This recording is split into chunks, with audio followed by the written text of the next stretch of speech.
Hola, ¿cómo están? Bienvenidas y bienvenidos a un nuevo capítulo de Influyentes aquí en CNN Chile. Vamos a partir conversando con Francisca Valdés, directora y cofundadora de Mujeres Empresarias, que lleva casi 25 años luchando porque haya más mujeres empresarias y más mujeres en la alta dirección en Chile. Y luego conversaremos sobre urbanismo, ciudad, reconstitución de la ciudad, de los lugares que no están bien hoy día y de arquitectura, por cierto, con el destacado arquitecto Matías Klotz. Parte entonces, Influyentes. Francisca, muy bienvenida al programa. Muchas gracias por la invitación, Paula. Bueno, y como decía en la introducción, Francisca, son casi 25 años en que Mujeres Empresarias, la organización que tú cofundaste con Carolina Terovich, ha visto un cambio, ¿no? Del cual han sido parte, por supuesto, en el rol de las mujeres dentro de las empresas, como creadoras de las empresas, en los directorios y en toda la cadena de la toma de decisiones empresarial en Chile. Si partimos haciendo ese balance de estos 25 años, ¿cómo ha sido ese viaje del cual, como digo, ustedes también han sido protagonistas? Es un viaje bien emocionante, donde hemos visto muchos avances. Cuando nosotros partimos, la participación femenina era alrededor de un 35% en el mercado laboral, hoy día es más de un 50%. En los directorios era alrededor de un 2%, hoy día ya vamos cerca de un 20%. Nunca habíamos visto una presidenta de la República, hoy día hemos visto 2 veces Michelle Bachelet y candidatas ahora varias veces, en el Senado, en la Contraloría de la República, en la CPC, en la SOFOFA. Entonces, es bien emocionante ver los liderazgos femeninos como muchas veces ahora las hemos tenido por primera vez, pero ya quedó eso instalado y cada vez van a ser muchas más. Claro, y muchas se han consolidado además en estas posiciones que se han ocupado por primera vez por una mujer. Pero vamos ahora también al vaso medio lleno, porque Mujeres Empresarias, junto a todas las organizaciones que luchan por la igualdad de derechos entre mujeres y hombres, todavía tienen mucho camino por recorrer y nuestro país, si uno ve el ranking del World Economic Forum, no está entre los mejores países en términos de equidad de género y el empoderamiento económico es una de las variables donde falta mucho. Si tú tuvieras que priorizar, Francisca, y de cara además a un próximo gobierno, que no sabemos quién va a ganar la segunda vuelta, puede ser José Antonio Kast, puede ser Janet Jara, más allá de los colores políticos, ¿qué crees tú que es importante como prioridad para el país y con una agenda que ojalá sea lo más transversal posible? Bueno, el crecimiento económico es lo más importante, porque cuando hay economía que crece, se genera empleo, hay oportunidades para hombres y para mujeres.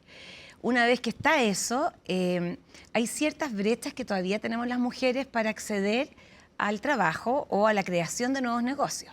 Las mujeres todavía nos faltan redes, todavía tenemos habilidades comerciales para generar un negocio, pero nos faltan formación específica en ciertas materias para internacionalizar, por ejemplo, una empresa, o para levantar financiamiento público-privado, o para acceder a los mentores o a los fondos de inversión. Entonces, todavía ahí hay algo que ajustar. Y en ese sentido, el Estado lo ha hecho bien con Corfo, con Cercotec, pero todavía falta. Y hay mucha ayuda a nivel semilla para partir, pero no para mantenerse o crecer, claro, o escalar. ¿No? Y poder tener un negocio mucho más grande del que se partió. Exacto. Entonces, ahí es como más o menos quedan un poquito a la deriva estos emprendimientos femeninos y donde se podría ayudar mucho. Yo recuerdo, Francisca, cuando ustedes partieron, al principio quedaba bastante claro que muchas de las mujeres que empezaban con un emprendimiento, una pyme, podríamos decir hoy día, en realidad les pasaba que no podían realmente compatibilizar familia y trabajo y esta era una manera de tener un trabajo en que pudieran de alguna manera controlar mejor sus tiempos y sus horarios. ¿Ha cambiado ese perfil hacia estos emprendimientos más chicos y más destinados a una combinación con la familia, hacia escalamiento, hacia también mayor corresponsabilidad al interior de la familia? Sí, a ver, todavía hay harto de eso, porque el emprendimiento es una oportunidad de justamente compatibilizar eso. El tipo de los emprendimientos ha ido cambiando. Y si nos vamos al tipo de emprendimiento que es el más escalable, que es donde los que tienen un componente alto en tecnología, el 12% de esos emprendimientos está liderado por una mujer, que todavía es poquitito, pero hace 25 años atrás no había. Entonces siempre eran emprendimientos más tradicionales, relacionados a servicios, alimentos, a turismo. Hoy día las plataformas de las startups y todo es lo que la lleva, es lo que produce un escalamiento súper acelerado, y ahí el 12% son de mujeres. Efectivamente, las mujeres emprenden como una fórmula de autoempleo, porque es algo fácil, rápido. manejan los tiempos, les da una flexibilidad y pueden compatibilizar todos sus roles. Pero el verdadero emprendimiento, que es el que genera más productividad, el que genera más empleo y crecimiento, es cuando yo detecto una oportunidad de mercado, cuando ahí veo un nicho que no está siendo atendido, veo una solución a un dolor, y eso genera un emprendimiento que es el que busca, digamos, generar ese impacto. Y ahí cada vez hay más presencia femenina también, donde antes no lo veíamos tanto. Así que está cambiando, y yo también creo, Paula, que tiene que ver con los niveles de educación que estamos alcanzando las mujeres. Que son mayores que las de los hombres, de hecho, en esta generación. El año 2025 en las matrículas universitarias fue más mujeres que hombres, y en muchas carreras que tienen que ver con negocios. Entonces, eso también te cambia la preparación que ellas están adquiriendo para comenzar un nuevo negocio. Hablemos también de otro grave problema que enfrentan las mujeres en Chile, que es el desempleo, ¿no? Un desempleo en torno al 9%, vamos a conocer cifras pronto nuevas, pero ha sido un desempleo persistente más alto que el de los hombres. Y todos los estudios muestran que cuando una mujer está con un trabajo, especialmente si es un trabajo formal, se beneficia no solo ella, sino toda su familia, porque la mayoría de su gasto tiene que ver con su familia, especialmente si tiene hijos y se va a ir a esos niños. Entonces podemos deducir que cuando una mujer está desempleada, el daño es para ella y para sus hijos también, y para todo su grupo familiar. ¿Qué políticas crees tú que son fundamentales y, reitero, ojalá transversales a la polarización política, de manera de que se pueda superar esto, que evidentemente es un objetivo para todos los sectores políticos, superar el desempleo, especialmente el de las mujeres? Bueno, llevamos mucho tiempo esperando una ley de salacuna universal. Se ha avanzado, pero ha sido súper lento, y es una ley que la necesitamos porque hoy día se castiga la maternidad. Y lamentablemente impide que se contraten más mujeres. Hay un castigo a la contratación de la mujer, porque tenemos una ley que dice que cuando una empresa tiene más de 20 mujeres, tiene que correr con los gastos de salacuna. Entonces, la mayoría de las pymes contrata hasta 19. Y eso es un impuesto a la maternidad para las mujeres. Y estamos todos esperando. Mujeres Empresarias es parte de un gran movimiento de la sociedad civil, que hay muchas organizaciones que nos hemos reunido para empujar esto, porque de verdad es muy importante sacar esta ley que va a permitir que muchas mujeres entren al mercado laboral, porque no entran porque no tienen con quién dejar a sus niños, y ese es el principal factor o barrera. Y además, empresas tienen una carga impositiva mayor al contratar mujeres. Entonces, creemos que es sumamente importante ese tema. Y lo otro, que también el crecimiento económico es súper importante. Hemos estado con una economía creciendo a una tasa muy bajita o no creciendo, y eso también impide generar más empleo, que es lo que necesitamos. Así claro, que, y más empleos formales, ¿no? Que son los que dan acceso a este tipo de beneficios como la salacuna, que hoy día, como bien dices tú, es para empresas que tienen más de 20 mujeres, pero que con la salacuna universal sería universal. Y no, digamos, asociado a las mujeres, sino a mujeres y hombres. Mujeres y hombres, y a los independientes también, sí. Así que va a abarcar a muchas más personas. Como dices tú, Francisca, esta es una ley fundamental. El BID ha estudiado el tema. ¿Cuántos puntos del PIB subiría, digamos, el PIB en Chile si todas las mujeres que hoy día no pueden trabajar por esta razón de tener niños pequeños lo pudieran hacer? Y los cálculos de Chile Mujeres entiendo que son que aumentaría el empleo femenino entre 15.000 y 140 y tantos mil empleos, ¿no? O sea, realmente es una cifra muy importante. Se ha avanzado harto. El gobierno, la oposición se han allanado, han habido proyectos. Bueno, esto lleva 27 años de tramitación, sí, digamos. O sea, es un proyecto que ya ha traspasado casi todo, digamos, el retorno a la democracia. Pero hoy día han surgido, que hay bastantes acuerdos, pero han surgido nuevos problemas que tienen que ver justamente con lo que los emprendedores dicen que esto les encarecería, y Juan Pablo Suet ha sido crítico, ¿no? Ha publicado cartas en el Mercurio diciendo que esto va a encarecer a las pymes, ¿no? El tener que pagarles a la cuna a todos los niños, digamos, hijos de madres o padres que estén en edad de necesitarlo.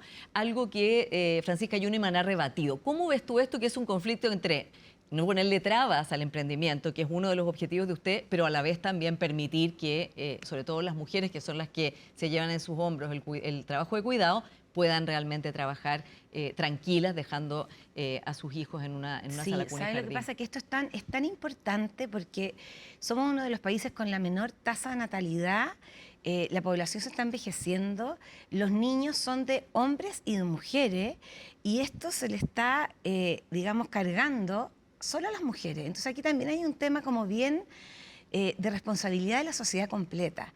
Y aquí todos vamos a tener que ponernos con algo.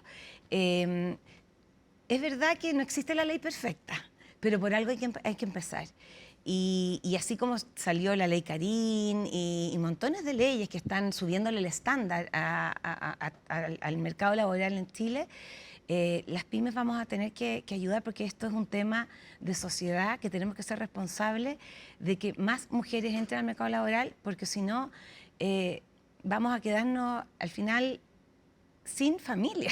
O sea, que hay un tema que está golpeando por todos lados. La natalidad, la población que envejece, las mujeres que no pueden salir a trabajar. Y esto es un tema que no existe la ley perfecta. Yo creo que al final, 27 años me parece que es demasiado. Creo que hay más acuerdos que gente que está en contra. Y lo que pedimos es que se llegue a un acuerdo para sacar a esto que es tan importante, que hay tantas mujeres que lo están esperando para poder tener un mejor ingreso familiar y sacar a su familia adelante. Ya, entonces llamarían ustedes a aprobar como ya ha Sí, avanzado la ley de sala cuna, absolutamente. ¿no? Vamos a otro tema que también ustedes han reflexionado a lo largo de estos 25 años y han ido teniendo matices. Las cuotas para los cargos de alta dirección o los directorios, ¿no? Sí. Porque más allá de que estamos viendo la generación más educada de mujeres en la historia de Chile y que tienen más educación que los hombres, vemos que las cifras no se condicen con ese nivel de educación y de expertise, ¿no? Tampoco se ven los salarios, que todavía se calcula que la brecha salarial es en torno a un 20%, ¿no? Para los mismos trabajos, ¿no? Se aprobó, Francisca, la ley de cuotas por este gobierno, una ley de cuotas que además sufrió cambios, no es el proyecto original que tenía el gobierno, se allanó a hacer cambios de manera de ser apoyado más transversalmente y que va a establecer un periodo de que las empresas pueden explicar o cumplir, ¿no? Por qué no tienen mujeres, un número crítico de mujeres en el directorio, para luego, digamos, después de muchos años, si es que no se cumple, bueno, si es que no cumple un número crítico de empresas, ¿no? Cada empresa Sí. se aplicaría la obligatoriedad. Ustedes han apoyado esto, ¿no? ¿Cómo llegaron al camino de decir, bueno, la verdad es que aquí hay que regular de alguna manera porque solo el cambio cultural no va a llevar a subir este número, que claro, ha subido de 2% a 18% o 20% en 25 años, pero digamos a la velocidad de la tortuga? Sí, a ver, originalmente tú sabes que nosotros éramos totalmente anticuota, creíamos que el mérito era suficiente, la autorregulación de las empresas, pero llevamos más de 20 años impulsando estos temas, vemos que el talento está disponible y ha sido muy difícil avanzar. Nosotros tenemos un ranking, el IMAT, que mide presencia femenina en la alta dirección de las empresas más grandes y hemos visto en los últimos 9 años consecutivos una tendencia a incorporar mujeres. 2 puntos anuales, avanzando, pero hace 3 años se estancó. Estamos como en una meseta y eso es bien preocupante. Entonces, cuando nos hablaron de esta ley de cuota, tenemos como una mezcla de sentimientos. Porque por un lado, que el Estado empiece a regular en temas de los privados es muy complicado. Creemos en la libertad del empresario que decide quién va a estar en su directorio. Pero por otro lado, aquí hay una responsabilidad, vuelvo al tema de sociedad, de que hay un talento que le hace bien a la empresa, que representa a los stakeholders, que amplía la mirada, que atrae innovación, que mejora los resultados, que está disponible y que nos estamos farreando. Entonces, al final salió la ley y lamentablemente empieza a regir ahora el 1 de enero del 2026, pero gracias a Dios con bastante gradualidad y tiempo todavía para que nos vayamos preparando. Es complicado y es complejo para las empresas, no creo que estén muy contentas, porque es difícil, ¿ah? Cuando tú tienes distintos controladores, distintos porcentajes de accionistas que representan a esta toma de decisión al directorio. Bueno, ¿quién va a dejar el lugar? ¿Quién va a entrar? Pero yo les quiero decir que hay talento, pero más que suficiente, mujeres que se han preparado. Nosotros tenemos una academia, mujeres empresarias, que prepara mujeres para la alta dirección. De hecho, más del 15% de las mujeres que ya están en el IPSA han pasado por nuestro programa BOW. Y el talento está. Y la ley ya llegó. Así que nada que hacer más que cumplir con la norma. Y ponerse al día, Y ponerse ¿no? al día. Sí, porque como dices tú, Francisca, claro, también es un despilfarro para un país tener mujeres preparadas y que no tengan o que tengan un techo, ¿no? Ahora, cuando usted estaba viendo el ranking que tú mencionas, que es muy interesante, incluso mostraba que el 25 había como un retroceso un poco también, ¿no? ¿Qué es lo que impide internamente, digamos, en las empresas que aquellas mujeres que están ahí, que han hecho carrera o que pueden estar en otra empresa, pero que ya tienen la educación, la capacidad, la experiencia, el liderazgo, no las ven, digamos, naturalmente, y tiene que una ley venir a regularles y a decirle, busquen mujeres? Algo que pasó también en los procesos constitucionales, ¿no? En que lo único que fue común es que hubo paridad y en todos los órganos, digamos, constitucionales hubo paridad y había mujeres constitucionalistas. Sí, O sea, no mira, era que no habían. Sí, a ver, cómo se eligen las personas para los directorios es totalmente distinto a cómo haces una carrera corporativa dentro de la empresa. Entonces, no porque fuiste gerente de finanzas te van a pasar al directorio. Se necesitan habilidades diferentes. Obviamente necesitas una trayectoria y todo, pero si en este directorio que estamos conformando no necesito la mirada financiera porque ya está, necesito buscar otra cosa, otras habilidades, entonces a lo mejor eso no está ahí, la tengo que ir a buscar por afuera. Es distinto. La carrera corporativa exige años, preparación, sucesión, desarrollo de carrera, preparación. Y las empresas están en eso.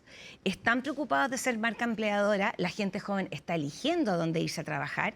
Y si yo como empresa quiero tener a los mejores, tengo que tener todo esto que me está pidiendo la gente joven, porque si no, no me van a elegir y no voy a tener a los mejores.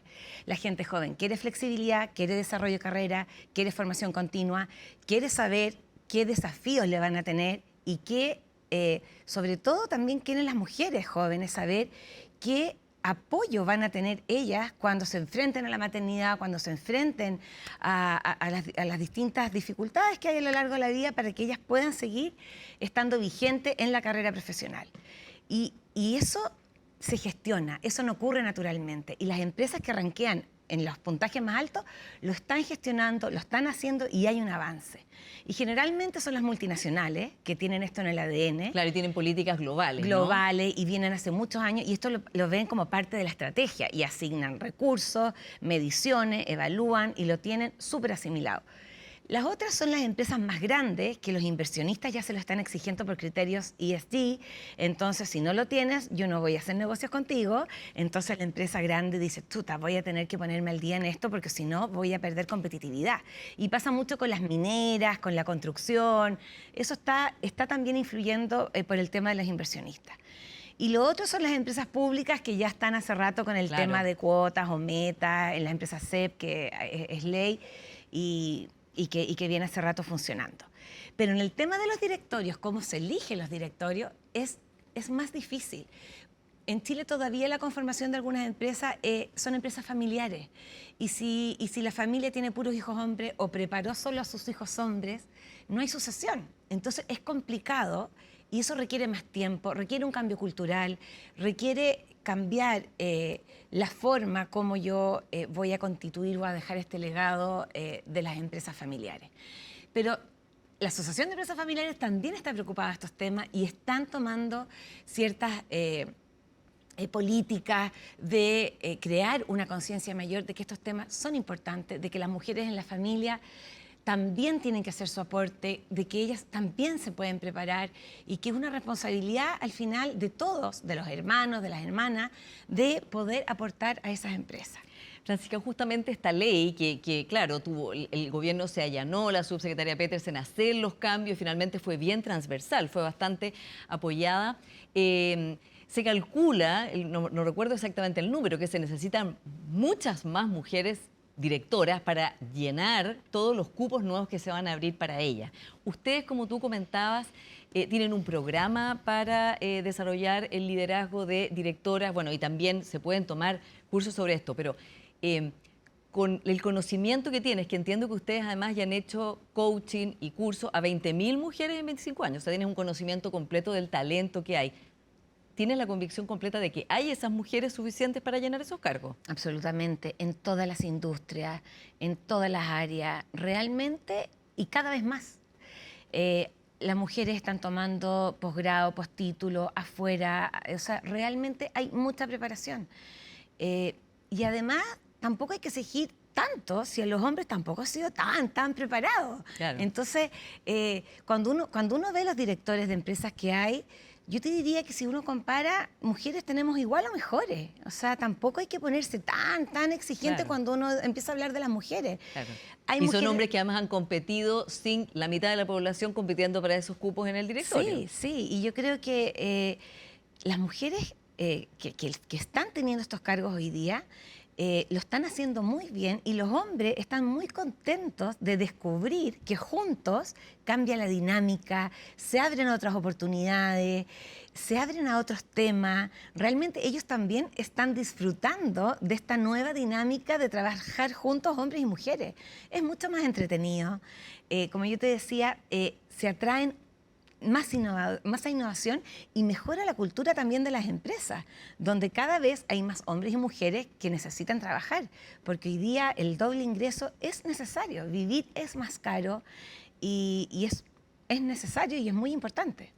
Francisca, se nos va acabando el tiempo, pero Ay, pero qué pensando en los rápido. próximos 25 años de mujeres empresarias, en un horizonte en que ya no sea necesario que haya organizaciones promoviendo el talento femenino porque ya estén, ¿cómo se aborda en el corto plazo el tema que mencioné antes, que es de la brecha salarial, ¿no? Que evidentemente se va haciendo muy injusta para personas, mujeres y hombres que en razón del género ganan 20% menos?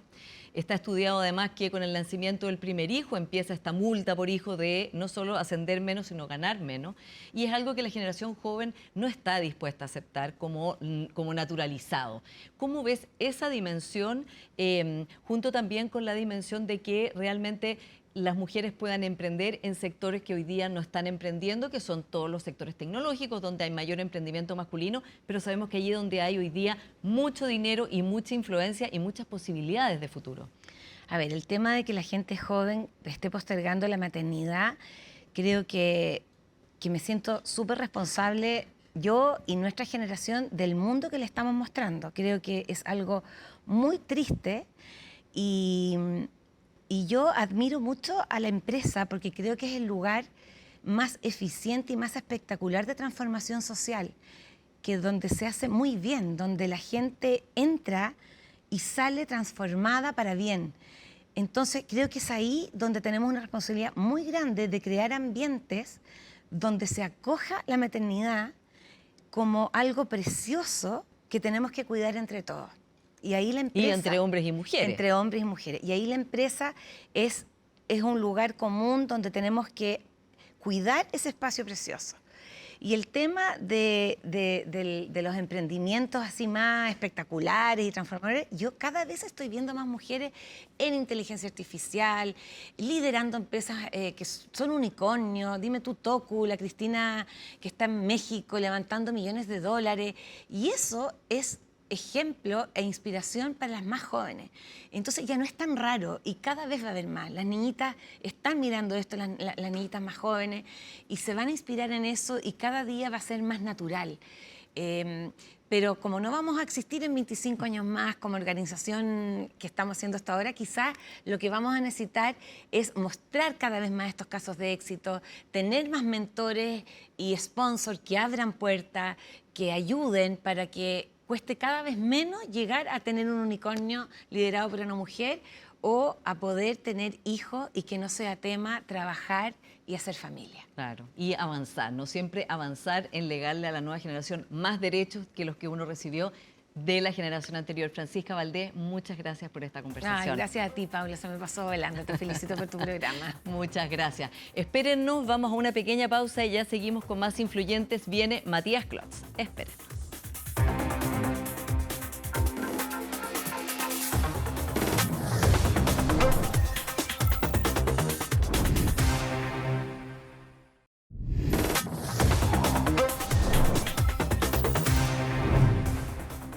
Ya estamos de vuelta acá en Influyentes con nuestro siguiente invitado, el destacado arquitecto Matías Klotz, además que fue decano de la Universidad de Diego Portales de la Facultad de Arquitectura y con amplia experiencia en la profesión. Muy bienvenido, Matías. Muchas gracias, Pablo. Bueno, partamos hablando de una paradoja que se da de que la ciudad es totalmente relevante y central para la experiencia que tenemos los seres humanos, nuestra calidad de vida, nuestro bienestar. Sin embargo, estamos en una campaña presidencial, elecciones, y el tema no surge ni en los debates, no es tema, no se discute. ¿Por qué pasa eso, Matías, en que hay una como desconexión entre el mundo político y la necesidad de las personas de que su experiencia de la vida urbana sea, y en este caso además, especialmente ahora, sea mejor? A ver, yo no creo que haya una desconexión, porque en las campañas serias yo tangencialmente he visto un par cómo se hacen cargo del tema urbano y de ciudad. Lo que pasa es que no son temas contingentes que hagan noticia y por eso no están en el debate. Pero en todos los programas, que de estos de ahora no sé ninguno, está ese ítem y me consta que Ricardo Aguaguat, muy amigo mío, participó en el comando de Evelyn Matei, no te diría los últimos 6 meses, sino que los últimos 3 años elaborando ese programa. O sea, proyectos hay, lo que pasa es que, claro, no están en el debate público, me refiero en las entrevistas, en los debates. Y tampoco está la ciencia, y tampoco, o sea, la educación. En este era pura seguridad y puro, ¿cómo se llama?, inmigrantes.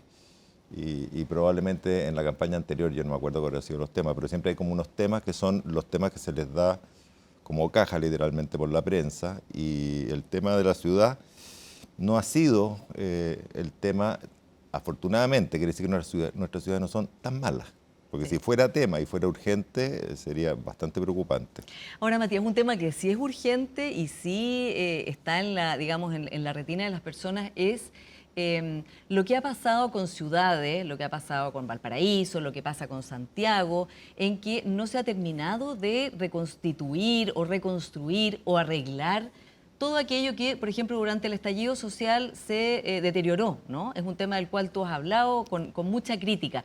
¿Cómo ves tú el efecto, partamos por ahí, el efecto que tiene en los ciudadanos de Chile de ver el deterioro de muchas ciudades y especialmente el centro de Santiago donde estamos hoy día aquí? A ver, yo no creo haber hablado con mucha crítica, pero cuando me han preguntado sobre el tema, creo que es un tema bastante preocupante, porque cuando se abandona un sector de la ciudad, en realidad no se abandona, ese lo toma otro uso, otra gente, y tiene otro destino.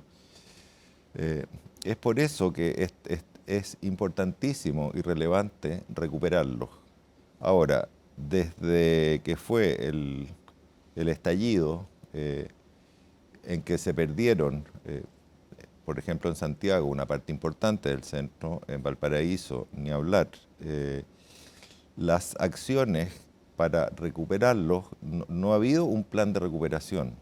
Y yo creo que ya con la perspectiva del tiempo se hace necesario alguna manera de poder fomentar, incentivar y facilitar esto para que se vuelvan a ocupar. Te pongo un ejemplo, yo vi el otro día, estuve en la premier de la película La Fuente, por ejemplo, y es bien increíble porque uno se olvida de lo que fue eso. En esa película había muchas imágenes y volver a revivir en imágenes, porque había mucha imagen de archivo, lo que fue eso fue una locura, una demencia.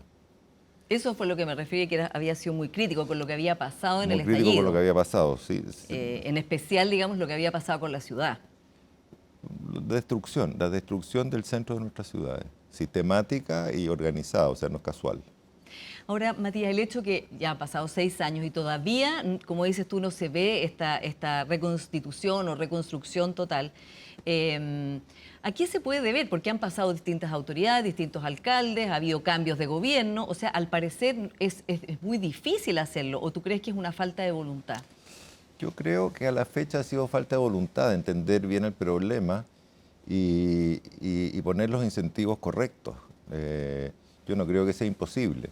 O sea, cuando Valparaíso, hace muchos años atrás, fue declarado Patrimonio de UNESCO, de la humanidad, hubo un incentivo económico para invertir fuerte y sostenido en el tiempo, y Valparaíso, desde que se declaró hasta no sé si hasta el estallido, hasta el alcalde del Char, que fue como el preestallido, digamos, en Valparaíso,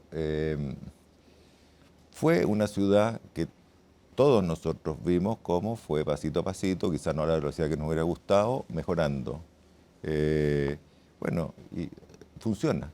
Lo que pasa es que hay que ser consistente en el tiempo. Eso tiene que ser una política de Estado, no una política de un gobierno, que después el siguiente la abandone, por ejemplo. Claro. Ahora, hablando de los incentivos, ¿cuáles crees tú que debieran ser esos incentivos partiendo por el centro de Santiago y de Valparaíso, que también está bien deteriorado? A ver, los incentivos a que llegue capital a esos centros es la manera más sencilla y más fácil. Y a eso hay que darle facilidades para que eso suceda. Y si no se dan, no sucede. Porque la gente de buena onda, así porque sí, porque se le ocurrió, no los va a recuperar, porque es un riesgo. Es un riesgo el negocio en sí. Es un riesgo hoy día, incluso físico, de que son lugares que están, como están en estado de abandono, son peligrosos, son más peligrosos que otros lugares, por ejemplo. Y por la falta de usuarios, esto es como una bola de nieve que se retroalimenta. O sea, estamos en un círculo no virtuoso, al contrario, vicioso, digamos, del cual todavía no salimos. Ahora, mi sensación con el centro de Santiago es que en gran parte se ha ido recuperando y hay focos puntuales donde habría que concentrarse. Concentrar que haya inversión, que exacto. Que, ¿Cuáles que son los beneficios? Entren. No tengo idea, pero te pongo un ejemplo. Yo trabajo mucho en Montevideo, en Uruguay, hace muchos años, y hubo una política de repoblamiento del centro de Montevideo que, según los uruguayos, estaba en estado decrepitoso. Para estándares nuestros es como ir, no sé, ir a Nueva York. Y hay hasta el día de hoy, desde el gobierno Mujica, una serie de incentivos a la inversión y a que gente de clase media vaya a volver a rehabitar y repoblar ese centro. Y ha sido exitosísimo. El plan que hubo en Santiago, por ejemplo, en la época de Rabiné, fue malísimo. ¿Por qué? Porque fue un plan que apostó por el repoblamiento de Santiago, pero hecho como desde la macroeconomía. O sea, todas esas torres que vemos y todos esos guetos verticales, etcétera, etcétera, son producto de eso. Lo peor que pasó es que las primeras casas en caer fueron las más grandes. Porque en un paño más grande uno puede hacer un edificio más alto, tiene una serie, si es que fusiona lotes, más todavía, etcétera, etcétera. Entonces, lo primero que hicimos con ese plan fue destruir lo mejor del centro de Santiago. Y lo segundo fue que empezamos a construir una especie de ciudad como de la periferia de San Pablo, que debe ser una de las peores periferias de la Tierra, que es lo que tenemos. Todavía no nos damos cuenta del problema que tenemos. O sea, nos damos cuenta porque hay hacinamiento y todo. Esto es una bomba de tiempo, pero gigantesca, lo que hay en el centro de Santiago. Matías, tú decías, especialmente en algunos sectores, ¿cuáles son esos sectores del centro que tú consideras que deberían ser prioritarios? Mira, yo no soy ningún experto ni estudioso del centro. O sea, yo renuncié además a la universidad hace unos años ya y voy poco, pero es como de perogrullo que toda la zona en torno a lo que es la Plaza Italia es una zona que hasta el día de hoy tiene la huella, digamos, de lo que pasó. Mucho por la zona de Parque Forestal también. O sea, yo creo que hay que meterse, estudiar el tema. Sé que hay, o sea, las empresas, el mundo financiero se fue del centro.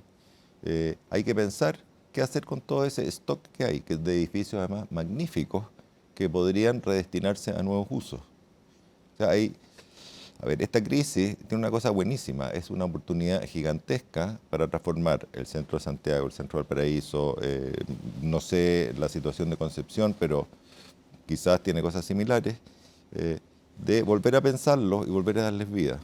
Sí. Y creo que una vida incluso mejor a la anterior que tuvieron. Matías, en ese sentido, ¿qué opinas de la Bolsa de Comercio de Santiago que se vendió a Territoria, que va a ser un proyecto ahí? Entiendo que respetando, por supuesto, la patrimonialidad del edificio, pero que digamos, ha generado cierto Mira, temor. a mí me parece magnífico. O sea, ojalá hubieran más territorios, ojalá hubiera alguien que se hiciera cargo del Club de la Unión, y así sucesivamente, porque eso es lo que necesita el centro. Necesita vida, si nosotros vemos, por ejemplo, lo que hizo Territoria en el MUT, a mí me parece un proyecto notable, absolutamente notable.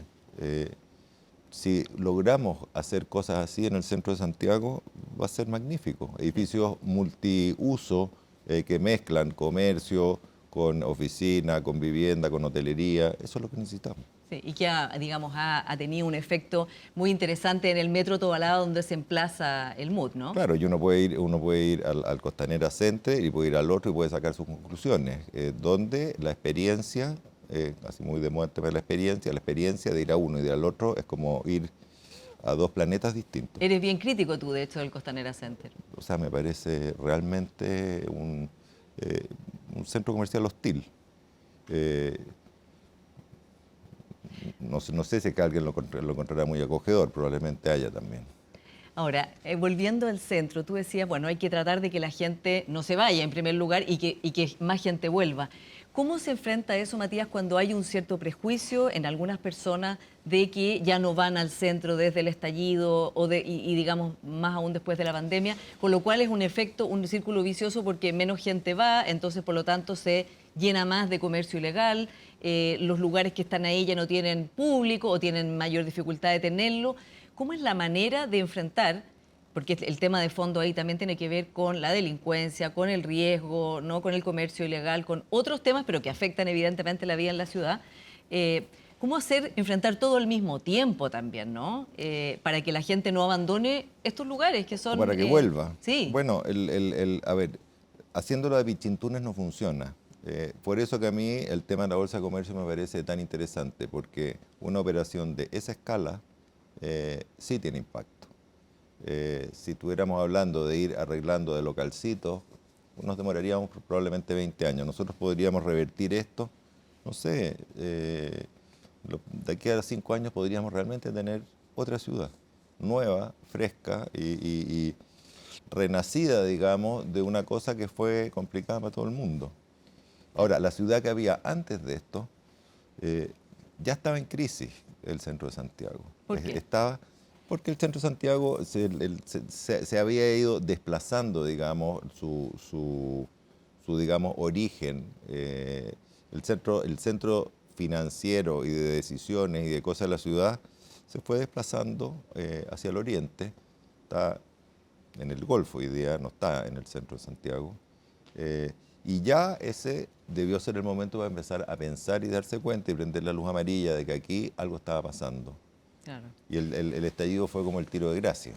Ahora, tú también has dicho, Matías, en otras entrevistas que ves un potencial de reconstitución importante en el centro porque hay edificios y hay construcción muy buena. Una calidad increíble. Ya, cuéntanos de eso porque en general siempre se habla de lo malo que tiene el centro y nunca de lo, digamos, de su potencialidad y de sus capacidades y de lo que tiene hoy. O sea, si cualquiera se pasea por cualquier galería del centro de Santiago, que son absolutamente únicas en el mundo, se da cuenta que eso en el estado que está y en el desuso que están, tiene un potencial increíble, por ponerte una cosa. O sea, la calidad de los edificios de oficina que hay, o sea, la misma calidad que te mencionaba del Club de la Unión. O sea, el Club de la Unión hoy día no sé cuántos socios tiene, pero tiene re pocos. No, y está quebrado el Club de la Unión. Bueno, está claro que eso es una oportunidad gigantesca. O sea, no puede ser que lo perdamos. Y se pueden hacer proyectos, o sea, por ejemplo, yo me imagino que el Club de la Unión podría ser un Soho House en Chile, que sería absolutamente increíble, increíble, increíble. Por ponerte un ejemplo de un destino, que es un club también, pero con otro tipo de funcionamiento. Sí. Tú también has hablado de la gentrificación, que hay personas que digamos que les da... levanta alertas, ¿no? Que haya barrios que empiecen a atraer otro tipo de personas a vivir, que sea gente más joven, pero Eso pasó en algún minuto con ciertos barrios del centro y de pronto también no ha resultado tanto, ¿no? Pensemos que no ha habido como una, digamos, una solidez en esas apuestas. ¿Cómo se podría hacer? Es que para que haya solidez en las apuestas tienen que haber incentivos, porque todas las gentrificaciones de las cuales hemos vivido, así como parciales, han sido, yo te diría, a riesgo propio del propio gentrificador, digamos. No es que le dijeron, mira, tú te vas a vivir a este lugar que está deteriorado y vas a pagar una tasa de impuestos durante los próximos 15 años menor por esto y va a tener tal y cual. Eso nunca existió en Chile. Eso es fundamental hacerlo. Claro, una planificación y una Y política de si- Estado, como y- dices tú. Claro, y si uno hace una política, puede de alguna manera regular o puede diseñar una cosa que se mantenga una mixtura, porque tampoco se trata que se transforme esto en una especie de Walt Disney, que sería también un poco patético. Entonces, ¿cómo hacemos convivir nuevos residentes, una gentrificación manejada con lo que existe? Es posible, si no, no es imposible. O sea, uno, por ejemplo, si hace un edificio normalmente, no sé, en Alemania, en Suiza, etcétera, etcétera, tiene que tener un porcentaje de residentes adultos mayores, un porcentaje de estudiantes, un porcentaje de esto, un porcentaje de lo otro. Y es difícil, sí, es re difícil, pero funciona. Claro. Y como dices tú, Matías, tiene que ser una política de Estado que trascienda gobierno y de articulación entre las distintas autoridades, ¿no? La autoridad, por supuesto, del Poder Ejecutivo, pero también los alcaldes y los gobiernos regionales. Ahora, a ver, para que sea una política de Estado, ya es como que para los tiempos de este país sería como, no sé, para el siglo XXII. ¿Tú lo ves imposible No, en el Chile de hoy? O sea, pues aquí sacar un permiso de obra para hacer una casa en la playa es como una operación de hacer el transbordador espacial. Yo creo que si es que los municipios con apoyo, digamos, con apoyo institucional del Estado y de políticas y todo, lo vieran, porque aquí estamos hablando de municipios que son con nombre y apellido, o sea, no es todo Chile, no son todas las ciudades, etcétera, pero hay muchas que podríamos mejorar muchísimo y recuperar y poner en valor cosas que estaban perdiendo también su valor antes de que esto sucediera. Claro, y que se aceleró. Decías, hablabas esto de la permisología, en el fondo, cómo afecta a la construcción, ¿no? Y al diseño urbano. Ujú. Bueno, pero hoy día la permisología es un tema como bien transversal de que hay que enfrentarlo. Hay una ley que sacó este mismo gobierno y todas las candidaturas están proponiendo acelerar los plazos de la permisología en los distintos ámbitos, incluidos esos permisos de los que estás hablando tú. Dios quiera que se cumpla. ¿Cuánto ha afectado negativamente en tu área, en la arquitectura, este tipo de permisos y esta realidad, digamos, esta maraña de regulación? Infinito, porque, a ver, para cualquier inversionista, entre poner la plata aquí y ponerla acá, él va a ver la rentabilidad. Y si para una cosa se va a demorar, no sé, 5 años en tener un permiso, probablemente hay opciones más atractivas que esas. Y como, o sea, las cosas no son porque sean buenas personas. O sea, es una máquina que tiene que funcionar y la máquina está fallando hace rato en el ítem de hacer proyectos por trabas. Trabas además que se superponen unas con otras. Es una locura. Uno cree que finalmente que tiene un permiso y cuando lo llega a tener, además salta un vecino y dice no sé qué y te paran la obra. Matías, tú trabajas en muchos países, has trabajado y trabajas habitualmente en distintos países. ¿Cómo es esa realidad comparativamente en lo que te toca a ti? Mira, en todos los países hay como pros y contras, pero yo te diría que de lo que yo conozco, estamos yo te diría en el peor escenario. O sea, no conozco uno peor. Nunca he visto más trabas. O sea, aquí hay más trabas que en Europa. Más regulaciones que en Europa. O sea, ya más absurdas, porque aquí como que el sentido común es algo que se perdió. Yo en el país que veo que mejor funciona esto, que me ha tocado a mí, seguramente hay muchos otros, pero en Uruguay, cuando uno hace un proyecto de una escala, de un cierto impacto, y quiere pedir, por ejemplo, una excepción a la norma, existe una instancia para pedir una excepción a la norma, y esto lo revisa un comité técnico, y ese comité técnico tiene un plazo para hacerlo, y lo cumple y uno tiene después unas obligaciones que cumplir respecto de eso, o sea, te lo pueden denegar o te lo pueden aprobar o te lo pueden aprobar condicionado. Si uno cumple las condiciones, es ley que ya está, eso es así. Así se ha ido repoblando y reconstruyendo digo, el centro de Montevideo de manera muy ágil, en muy poco tiempo. O sea, esto ha sido muy negativo para la arquitectura chilena, digamos, no solo Te para diría- los inversionistas, digo, para el desarrollo arquitectónico y las personas que necesitan vivienda. O sea, todo ha sido negativo para la economía chilena completa. Nosotros somos uno más de la... O sea, piensa lo que es la minería. Y bueno, y por eso se ha transformado en un tema del... Ese sí el tema ha estado en el debate presidencial y con los cambios que ya se están haciendo en esta ley y con los que vendrán.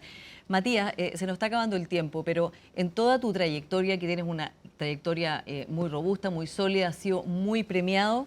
Este momento de la arquitectura en Chile, tan premiada afuera, internacionalmente, que es tan destacada, ¿te parece que esos arquitectos son escuchados en Chile como así de destacados son afuera? ¿O hay también una necesidad de que Chile escuche más a estas personas tan destacadas?